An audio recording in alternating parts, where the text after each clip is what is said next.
નસવાડી તાલુકામાં ભારે વરસાદના કારણે ખેડૂતોની મુશ્કેલીમાં વધારો થયો છે। વગાચ ગામે અંદાજે 15 એકરથી વધુની ખેતીની જમીનમાં વરસાદી પાણી ભરાઈ જતા કપાસના પાકને ભારે નુકસાન થયું છે।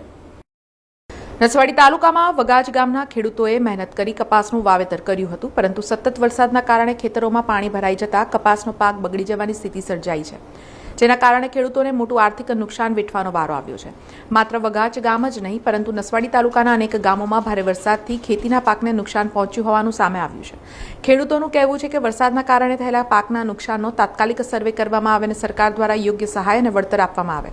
હવે ખેડૂતો સરકાર તરફ આશાભરી નજરે જોઈ રહ્યા છે અને વહેલી તકે નુકસાનનો સર્વે કરી સહાય ચૂકવવાની માંગ કરી રહ્યા છે। મેં વગાતનો છું। મારા ખેતરે પાણી આવેલું એમાં 15 એકરમાં નુકસાન છે મારે, તો સરકારશ્રીને અમારે સહાય આપે ઈચ્છા છે અમારી। અમારે 15 એકરમાં કપાસ કરેલો હતો અને એ બધું ધોવાઈ ગયું છે અને સરકારશ્રીને મને સહાય આપે એવી મને ઈચ્છા છે। બધું ધોવાઈ ગયેલું છે।